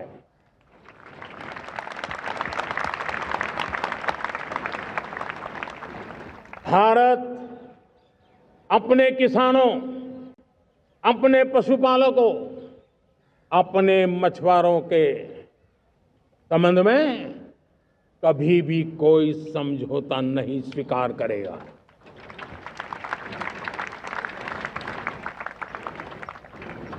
प्यारे देशवासियों, गरीबी क्या होती है मुझे किताबों में पढ़ना नहीं पड़ा है, मैं जानता, सरकार में भी रहा हूं, और इसलिए मेरी कोशिश रही है कि सरकार फाइलों में नहीं होनी चाहिए। सरकार देश के नागरिकों की लाइफ में होनी चाहिए। दलित हो, पीड़ित हो, शोषित हो, वंचित हो, उनके लिए सकारात्मक रूप से सरकारें प्रोएक्टिव हो, सरकारें प्रो पीपल हो, उस दिशा में हम निरंतर प्रयास कर रहे हैं। समाज के हर जरूरत व्यक्ति के लिए, कुछ लोगों को लगता है कि सरकार की योजनाएं पहले भी आती, जी नहीं, हम सरकार की योजनाओं को जमीन पर उतार रहे हैं, सैचुरेशन पर बल देते हैं, और सामाजिक न्याय का अगर कोई सच्चा एजुकेशन है तो सैचुरेशन में है, जिसमें कोई हकदार छूटे नहीं, हकदार के घर तक सरकार जाए और उसे अपना हक की चीजें मिले, उसके लिए हम काम कर रहे हैं। जनधन अकाउंट जब खोले गए ना, वो सिर्फ बैंक का अकाउंट था ऐसा नहीं है, उसे एक स्वाभिमान मिला था कि बैंक के दरवाजे मेरे लिए भी खुलते हैं, मैं भी बैंक के दरवाजे में जाकर के टेबल पे हाथ रख करके बात कर सकता हूं। ये विश्वास हमने जगाया है। आयुष्मान भारत ने बीमारी को सहने की आदत से मुक्ति दिलाने का और उनको अच्छे स्वास्थ्य के लिए मदद करने का काम और जब हम वरिष्ठ नागरिकों को 5 लाख रुपए से ज्यादा मदद कर करके उनके आरोग्य की चिंता करते हैं। आज पीएम आवास 4 करोड़ गरीबों को घर मिलना मतलब जिंदगी के नए सपने वहां सजते हैं। वो सिर्फ 4 दीवारें नहीं है दोस्तों। रेहड़ी पटरी वालों के लिए पीएम स्वनिधि योजना, जो कभी ब्याज के चक्कर में फंसा रहता था, आज पीएम स्वनिधि से रेहड़ी पटरी वाला भी, और आपने देखा वो यूपीआई से पैसे लेता है, यूपीआई से पैसे देता है। ये बदलाव आखिरी व्यक्ति तक चिंता लोगों की लाइफ में सरकार होनी चाहिए। उसी के कारण ये जमीन से जुड़ी योजनाएं बनती हैं और जमीन से जुड़ी योजनाएं जमीन पर उतरती हैं और जमीन से उतरी हुई योजनाएं जीवन में बदलाव लाने का एक सशक्त माध्यम बन जाती हैं। एक समय था गरीब हो, पीड़ित हो, आदिवासी हो, वंचित हो, दिव्यांग हो, हमारी विधवा माताएं बहनें हो, अपने हक के लिए दर दर भटकते रहते थे। तक सरकारी दफ्तरों में चक्कर लगाते लगाते जिंदगी पूरी हो जाती। आज सरकार आपके दरवाजे पर आती है, सैचुरेशन के अप्रोच को लेकर के आती है। करोड़ों लाभार्थियों को सरकारी योजनाओं का लाभ मिल रहा है। डायरेक्ट बेनिफिट ट्रांसफर एक बहुत बड़ा क्रांतिकारी काम हुआ है। साथियों, गरीबी हटाओ के नारे देश ने बहुत सुने हैं, लाल किले से भी सुने, और देश सुन सुन करके थक गया था और देश ने मान लिया था कि गरीबी हट नहीं सकती है। लेकिन जब हम योजनाओं को गरीब के घर तक ले जाते हैं, विश्वास को गरीब के मन में हम पैदा करते हैं, तब मेरे देश के 25 करोड़ गरीब गरीबी को परास्त कर करके, गरीबी से बाहर निकल करके एक नया इतिहास बनाते हैं। आज 10 करोड़ गरीब और 10 वर्ष में 25 करोड़ से ज्यादा गरीब गरीबी को परास्त कर करके गरीबी से बाहर निकले हैं और एक न्यू मिडिल क्लास तैयार हुआ है। मेरे साथियों, ये न्यू मिडिल क्लास और मिडिल क्लास एक ऐसी जुगलबंदी है जिसमें एस्पिरेशन भी है, एफर्ट भी है। वो देश को आगे बढ़ाने के लिए बहुत बड़ा सामर्थ्य बनने वाली है। मेरे प्यारे देशवासियों, बहुत ही निकट भविष्य में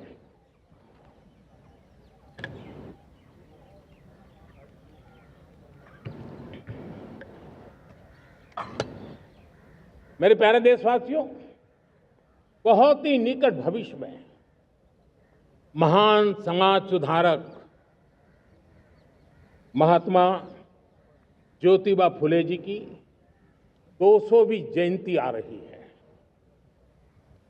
हम उस जयंती के समारोह शुरू करने जा रहे हैं और महात्मा ज्योतिबा फुले के सिद्धांत, उन्होंने जो मंत्र दिए, उसमें हमारे लिए प्रेरणा है।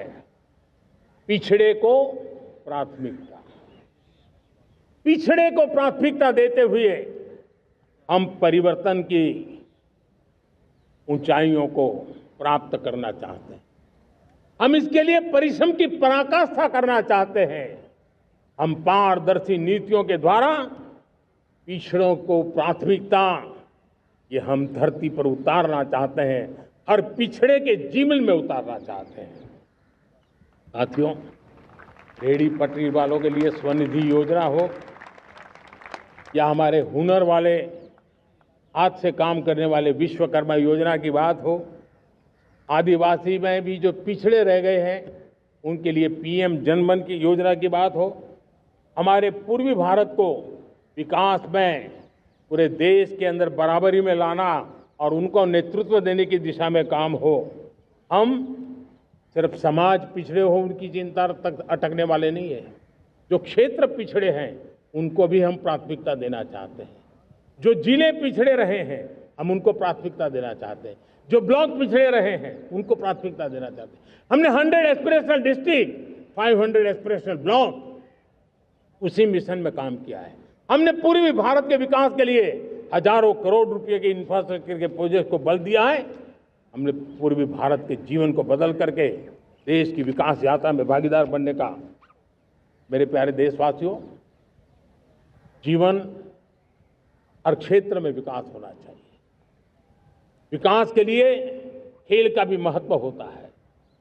और मुझे खुशी है कि एक जमाना था जहाँ बच्चे खेल में अगर समय लगाते हैं तो माँ बाप ज्यादा पसंद नहीं करते थे। आज एकदम से उलट गया है।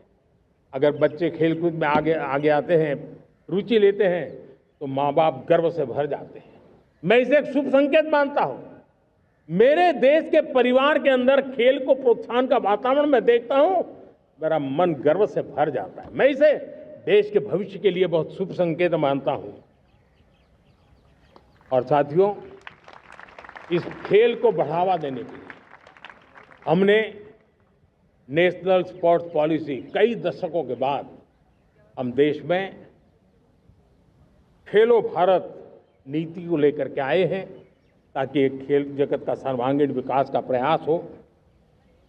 स्कूल से लेकर के ओलंपिक तक हम एक पूरा इकोसिस्टम डेवलप करना चाहते हैं, चाहे कोचिंग की व्यवस्था हो, फिटनेस की बात हो, खेल के मैदान हो, खेल की व्यवस्थाएं हो, खेल के लिए आवश्यक साधन हो, लघु उद्योगों को भी खेल के साधन बनाने में मदद करने की बात हो। यानी एक प्रकार से पूरा इकोसिस्टम हम दूर दराज के बच्चों तक पहुंचाना चाहते हैं। लेकिन साथियों, जब मैं फिटनेस की बात करता हूं, जब मैं खेलकूद की बात करता हूं, तो मैं एक चिंता भी आपके सामने रखना चाहता हूं। हमारे देश के हर परिवार को चिंता करनी चाहिए।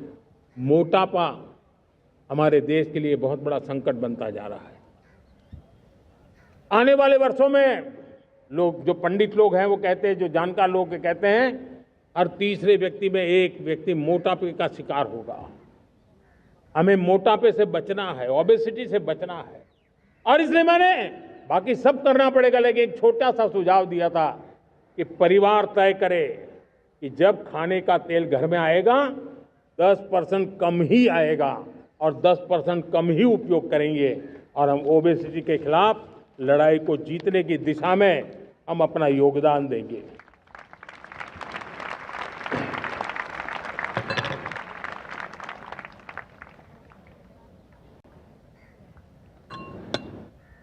मेरे प्यारे देशवासियों, हमारा देश भाग्यवान है। हजारों साल की विरासत के हम धनी हैं, और वो हमें निरंतर ऊर्जा मिलती है, प्रेरणा मिलती है, त्याग और तपस्या की राह मिलती है। आज गुरु तेग बहादुर, यह वर्ष गुरु तेग बहादुर जी का 350वां शहीदी वर्ष है। देश की संस्कृति की रक्षा, भारत के मूल्यों की रक्षा के लिए उन्होंने अपना सब कुछ न्योछावर कर दिया। मैं आज उनको नमन करता हूं।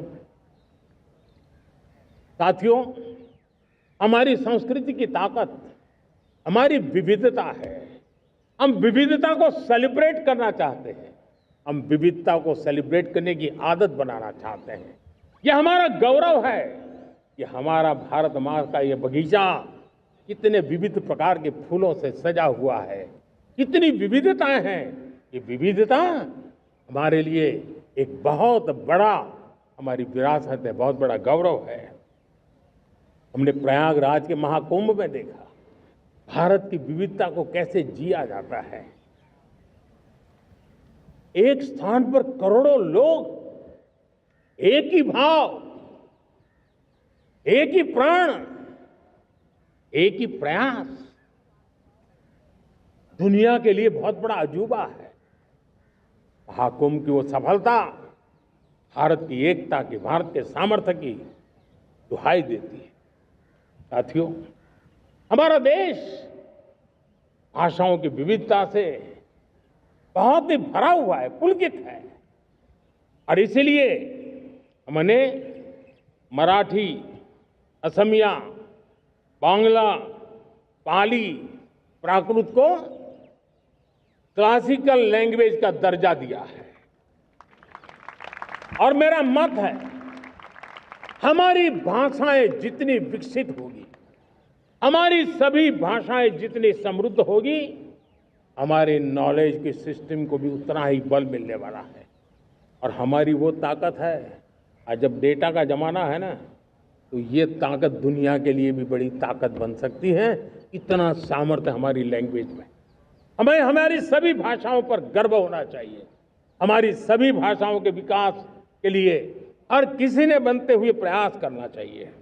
साथियों, पांडुलिपि में हमारे ज्ञान के भंडार पड़े हैं, लेकिन उसके प्रति उदासीनता रही है। इस बार हमने ज्ञान भारतम योजना के तहत देश भर में जहां भी हस्तलिखित ग्रंथ है, जहां पांडुलिपियां हैं, सदियों पुराने जो दस्तावेज हैं, उनको खोज खोज करके आज की टेक्नोलॉजी का उपयोग करते हुए उस ज्ञान की समृद्धि को आने वाली पीढ़ियों के लिए काम आए, उस दिशा में काम कर रहे हैं। मेरे प्यारे देशवासियों, हमारा स्पष्ट मत है, यह देश सिर्फ सरकारें नहीं बनाती है, ये देश राज सत्ता पर विराजमान लोग ही नहीं बनाते हैं, ये देश शासन की धुरा संभालने वाले नहीं बनाते हैं। ये देश बनता है कोटि कोटि जनों के पुरुषार्थ से, ऋषियों के, मुनियों से, वैज्ञानिकों के, शिक्षकों के, किसानों के, जवानों के, सेना के, मजदूरों के, हर किसी के प्रयास से देश बनता है। हर किसी का योगदान होता है, व्यक्ति का भी होता है, संस्थाओं का भी होता है। आज मैं बहुत गर्व के साथ एक बात का जिक्र करना चाहता हूं। आज से 100 साल पहले एक संगठन का जन्म हुआ, राष्ट्रीय स्वयंसेवक संघ। 100 साल की राष्ट्र की सेवा एक बहुत ही गौरवपूर्ण स्वर्णिम पृष्ठ है। व्यक्ति निर्माण से राष्ट्र निर्माण के संकल्प को लेकर के 100 साल तक मां भारती का कल्याण का लक्ष्य लेकर के लक्षावधि स्वयंसेवकों ने मातृभूमि के कल्याण के लिए अपना जीवन समर्पित किया है। सेवा, समर्पण, संगठन और अप्रतिम अनुशासन, ये जिसकी पहचान रही है, ऐसा राष्ट्रीय स्वयंसेवक संघ दुनिया का ये सबसे बड़ा एनजीओ है। एक प्रकार से 100 साल का उसका समर्पण का इतिहास है। आज लाल किले की प्राचीर से 100 साल की इस राष्ट्र सेवा की यात्रा में योगदान करने वाले सभी स्वयंसेवकों को आदरपूर्वक स्मरण करता हूं और देश गर्व करता है राष्ट्रीय स्वयंसेवक संघ की इस 100 साल की भव्य समर्पित यात्रा को, और हमें प्रेरणा देता रहेगा। मेरे प्यारे देशवासियों, हम समृद्धि की ओर जा रहे हैं, लेकिन समृद्धि का रास्ता सुरक्षा से गुजरता है। पिछले 11 वर्षों में राष्ट्र सुरक्षा, राष्ट्र रक्षा, राष्ट्र के नागरिकों की रक्षा, इन सभी मोर्चों पर हमने पूरे समर्पण भाव से काम किया है। हम बदलाव लाने में सफल हुए हैं। यह देश जानता है कि हमारे देश का बहुत बड़ा जनजातीय क्षेत्र नक्सलवाद की चपेट में, माओवाद की चपेट में पिछले कई दशकों से लहूलुहान हो चुका था।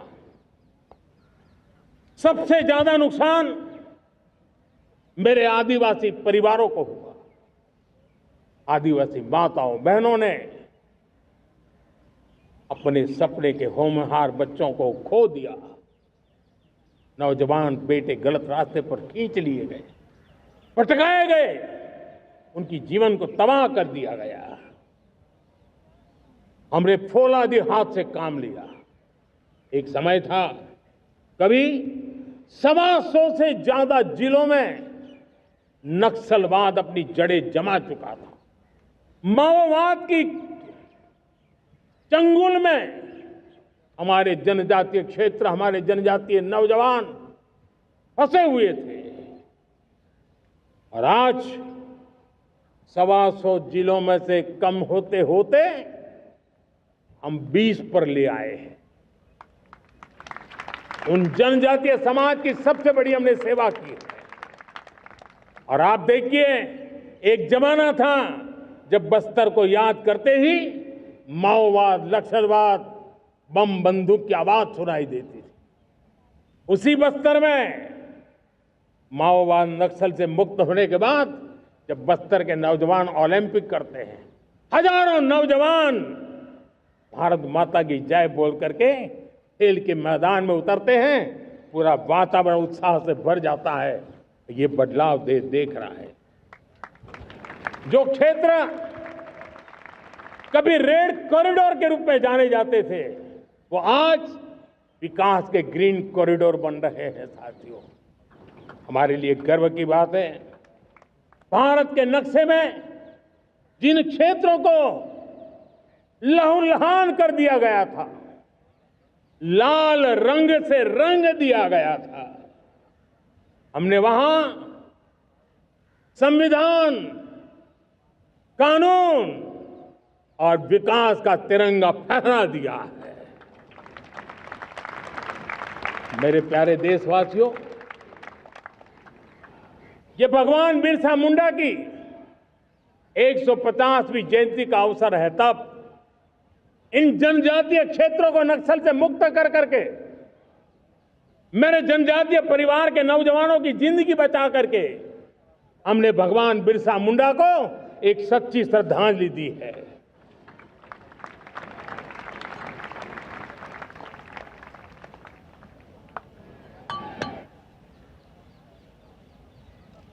मेरे प्यारे देशवासियों, मैं आज देश के सामने एक चिंता, एक चुनौती के संबंध में आगाह करना चाहता हूं। षड्यंत्र के तहत, सोची समझी साजिश के तहत देश की डेमोग्राफी को बदला जा रहा है। एक नए संकट के बीज बोए जा रहे हैं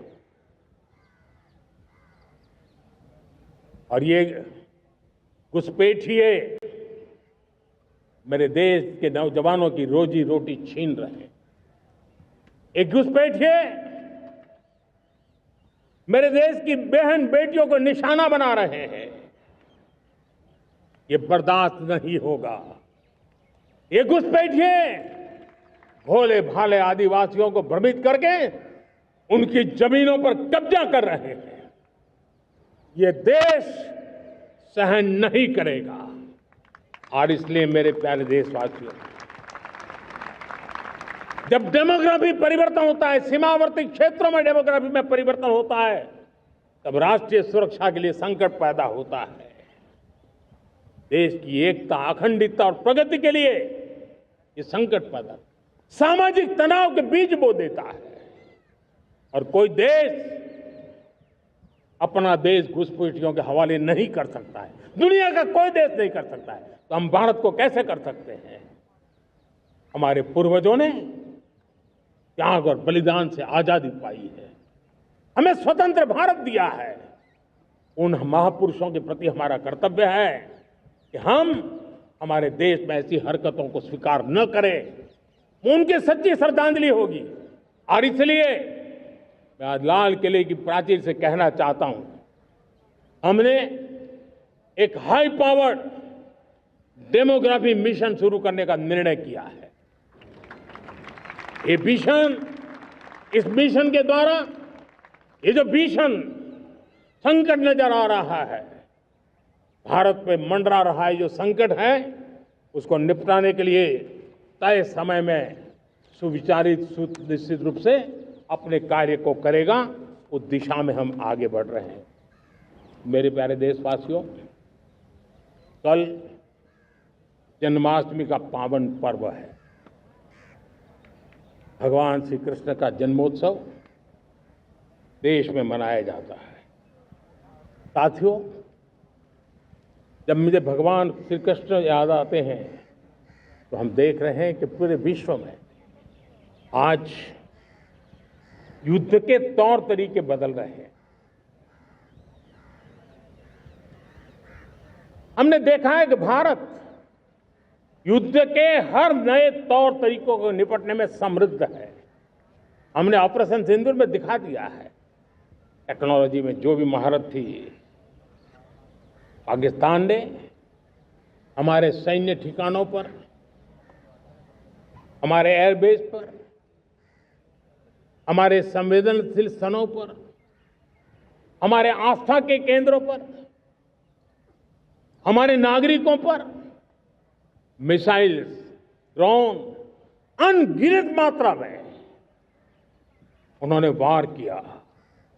देश ने देखा है, लेकिन देश को सुरक्षित रखने के जो प्रयास पिछले 10 साल में हुए हैं, उस ताकत का परिणाम था कि उनके हर हमले को हमारे जाबाजों ने और हमारी टेक्नोलॉजी ने तिनके की तरह बिखेर दी।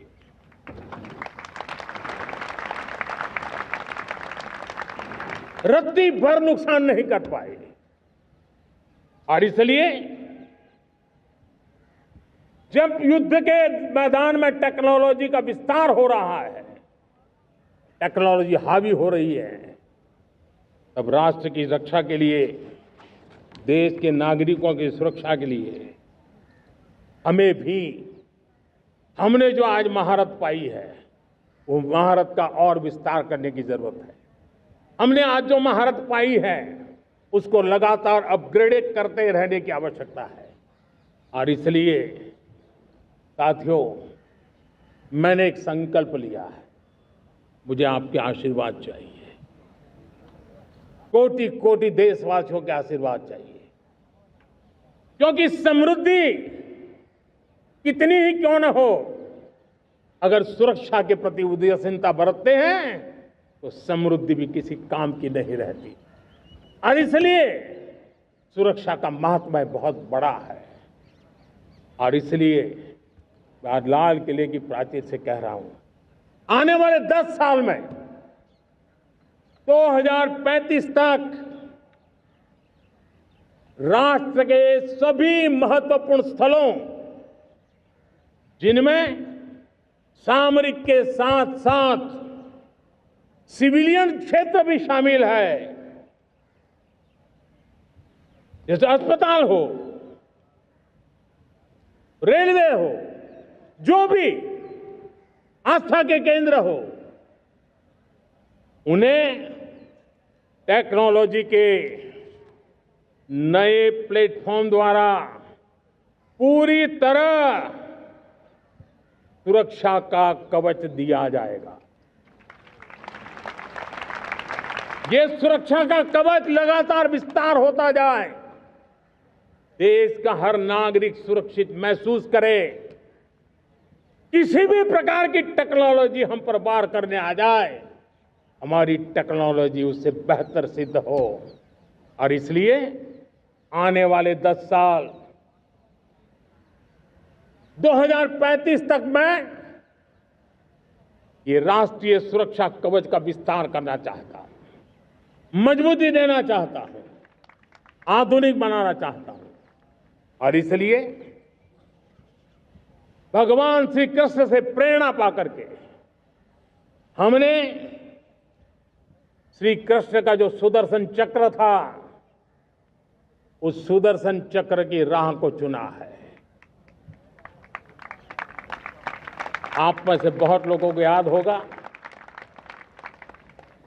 जब महाभारत की लड़ाई चल रही थी, श्री कृष्ण ने अपने सुदर्शन चक्र से सूर्य के प्रकाश को रोक दिया था और दिन में ही अंधेरा कर दिया था। सूर्य प्रकाश को सुदर्शन चक्र से रोक दिया था। और तब अर्जुन ने जो शपथ ली थी जयद्रथ का वध करने की, उस प्रतिज्ञा को अर्जुन पूर्ण कर पाए थे। वो सुदर्शन चक्र के पराक्रम और रणनीति का परिणाम था।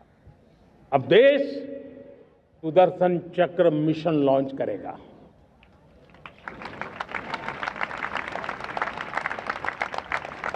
ये मिशन सुदर्शन चक्र एक पावरफुल वेपन सिस्टम दुश्मन के हमले को न्यूट्रलाइज तो करेगा ही करेगा, लेकिन कई गुना ज्यादा दुश्मन पर हिट बैक करेगा।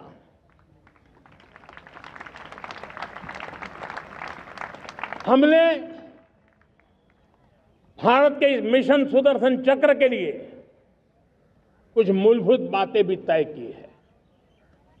आने वाले 10 सालों में हम उसको प्रखरता से आगे बढ़ाना चाहते हैं। एक तो ये पूरी आधुनिक सिस्टम, इसके लिए रिसर्च, डेवलपमेंट, उसकी मैन्युफैक्चरिंग हमारे देश में ही हो, हमारे देश के नौजवानों के टैलेंट से हो, हमारे देश के लोगों के द्वारा बनी। दूसरा, एक ऐसी व्यवस्था होगी जो वॉरफेयर के हिसाब से भविष्य में क्या क्या संभावनाएं हैं उसका हिसाब किताब लगा करके +1 की स्ट्रेटेजी वर्कआउट करेगी। और तीसरा, सुदर्शन चक्र की एक ताकत थी, वो बहुत ही प्रिसाइज, जहां जाना था वहीं जाता था और वापस श्री कृष्ण के पास लौट के आता था। हम इस सुदर्शन चक्र के द्वारा भी टारगेटेड प्रिसाइज एक्शन के लिए भी व्यवस्था को विकसित करने की दिशा में आगे बढ़ेंगे। और इसलिए युद्ध के बदलते तौर तरीकों में राष्ट्र की सुरक्षा, नागरिकों की सुरक्षा के लिए मैं बड़े प्रतिबद्धता के साथ इस कार्य को आगे बढ़ाने के लिए वचन देता हूं। मेरे प्यारे देशवासियों, जब हम लोकतंत्र की बात करते हैं, स्वतंत्र भारत की बात करते हैं, तब हमारा संविधान हमारे लिए सर्वोच्च दीप स्तंभ होता है, हमारा प्रेरणा का केंद्र होता है। लेकिन आज से 50 साल पहले भारत के संविधान का गला घोंट दिया गया था, भारत के संविधान के पीठ पे छुरा भोंक दिया गया था, देश को जेल खाना बना दिया गया था, आपातकाल लगा दिया गया था, इमरजेंसी थोप दी गई थी। इमरजेंसी के 50 साल हो रहे हैं। देश की किसी भी पीढ़ी ने संविधान की हत्या के इस पाप को कभी भूलना नहीं चाहिए। संविधान की हत्या करने वाले पापियों को नहीं भूलना चाहिए। और हमें भारत के संविधान के प्रति अपने समर्पण को और मजबूती देते आगे बढ़ना चाहिए। वो हमारी प्रेरणा है। मेरे प्यारे देशवासियों, मैंने इसी लाल किले से पंच प्रण की बात कही थी। मैं आज लाल किले से फिर से एक बार मेरे देशवासियों का पुनः स्मरण जरूर करना चाहता हूं। विकसित भारत बनाने के लिए न हम रुकेंगे, न हम झुकेंगे। हम परिश्रम की पराकाष्ठा करते रहेंगे और अपनी आंखों के सामने 2047 में विकसित भारत बना करके रहेंगे।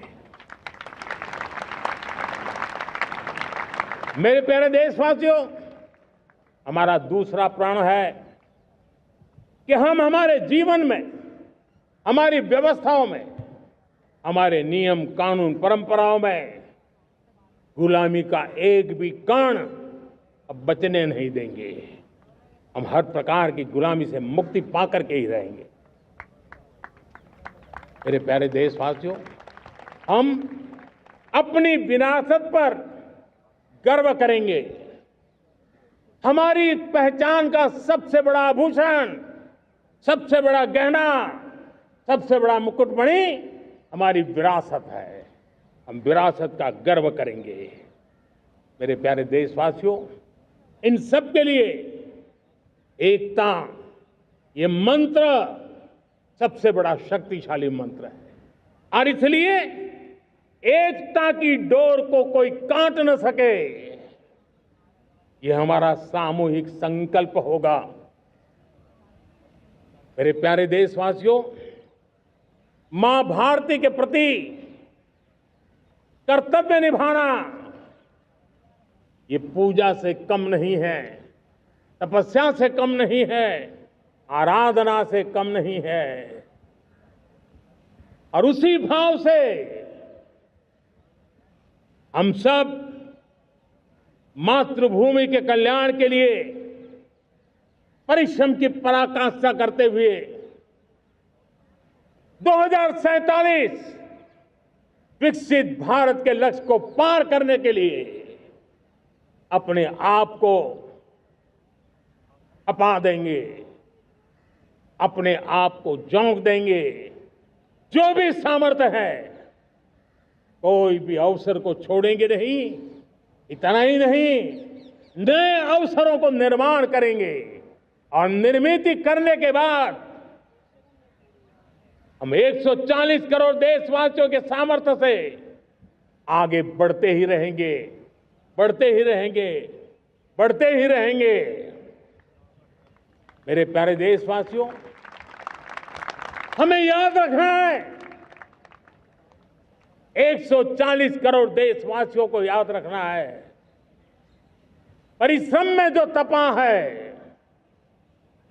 परिश्रम में जो तपा है, उसने ही तो इतिहास रचा है।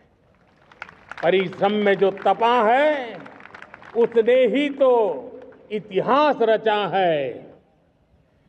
जिसने फौलादी चट्टानों को तोड़ा है, जिसने फौलादी चट्टानों को तोड़ा है, उसने ही समय को मोड़ा है। जिसने फौलादी चट्टानों को तोड़ा है, उसने ही समय को मोड़ा है। और समय को मोड़ देने का भी,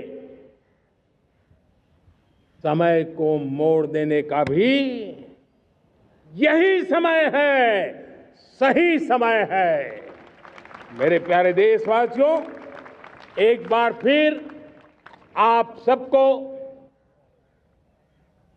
आजादी के इस महान पर्व की अनेक अनेक शुभकामनाएं देता हूं, बहुत बहुत बधाई देता हूं। मेरे साथ बोलेंगे, जय हिंद, जय हिंद, जय हिंद। भारत माता की, भारत माता की, भारत माता की। वंदे, वंदे, वंदे। बहुत बहुत धन्यवाद। जनगण मन अधिनायक जय हे भारत भाग्य विधाता, पंजाब सिंध गुजरात